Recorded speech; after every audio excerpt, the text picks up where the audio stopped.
Hi CA students, let's revise CA Final AFM, Chapter 8 Mutual Funds, Practical Question 12. Mr. X on 1/7/2007 during the initial offer of some mutual funds invested in 10,000 units having a face value of rupees 10 for each unit. On 31st March 2008, the dividend paid by the mutual fund was 10% and Mr. X found that his annualized yield was 153.33%. So this is for 12 months, but as we can see, the initial offer was on 1/7/2007 to 31 March 2008 will be around 9 months. So we have to convert this to 9 months to calculate the requirements. On 31st March 2009, 20% dividend was given, and on 31st March 2010, Mr. X redeemed all his balance of 11,296.11 units when his annualized yield was 73.52%. What are the NAVs as on 31st March 2008, 2009 and 2010? In this question, it is assumed that Mr. X has not taken any dividend. So whatever dividend accrued in between the years has been completely reinvested. So that will be an assumption. And even as we can see in the last year, he redeemed all his balance of 11,296. The initial balance was 10,000 units and it has increased to 11,296 because of the accumulation of the dividends or the reinvestment of the dividends or whatever returns earned during the periods from 2007 to 2010. Okay, now the NAVs as on 31st March 2008 and 2009 and 2010. Going further to the solutions. First, July 2007, the NAV will be 1 lakh, 10,000 into 10 face value 1 lakh. Then there is this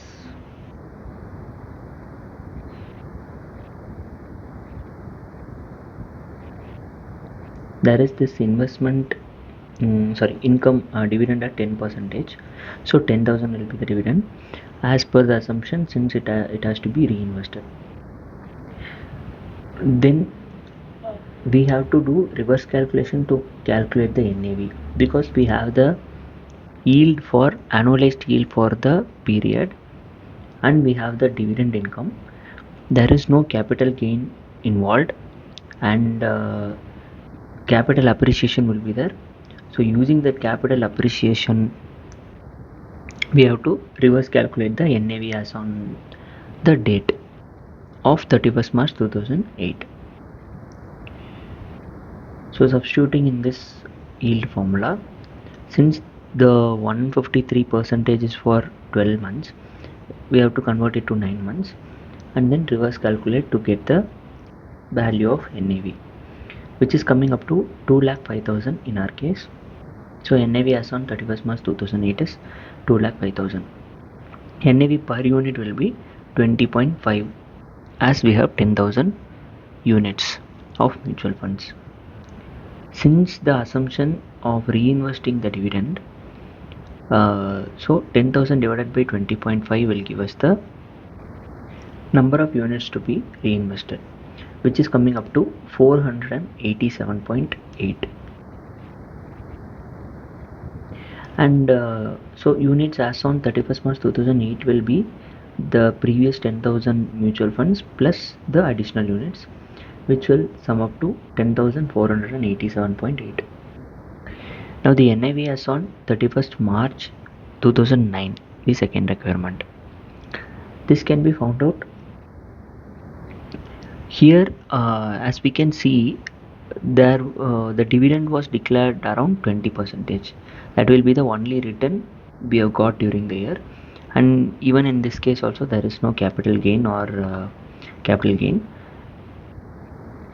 So whatever dividend earned, 20,975.6, which is nothing but 10,487 units multiplied by 10 per unit multiplied by 20% dividend. So the new number of shares that will be invested is nothing but 20,956 975.6 divided by x, because here we are assuming x will be the NAV per unit as on 31st March.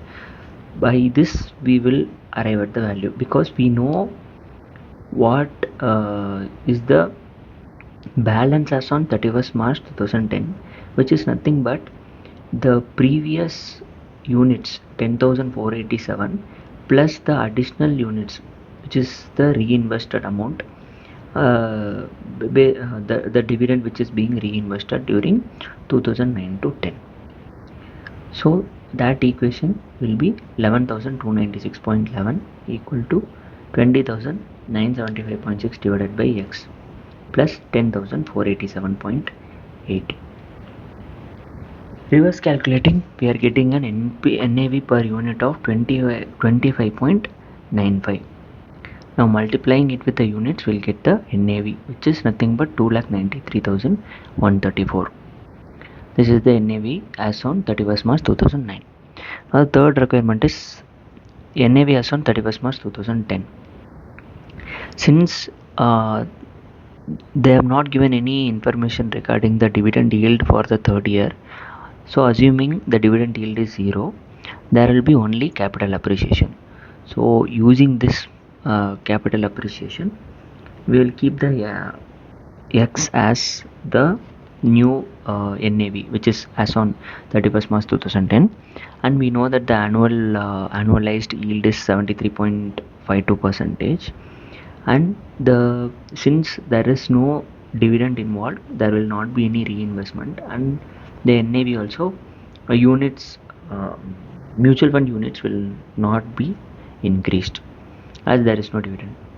So x minus this 2,93,134, which was previously found out, the NAV as on 31st March 2009, and dividing it by the number of units will give us the NAV per unit. Reverse calculating, we are getting an NAV of 226.685.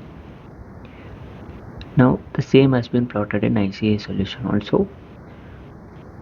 2,15,000 and 20.5 NAV as on 2008, and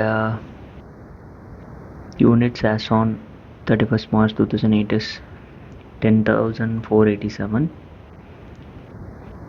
Then the NAV 26.75, rounding off difference, it's okay. Then okay, ICAI has followed this approach of finding this NAV by analyzing this for the whole investment period.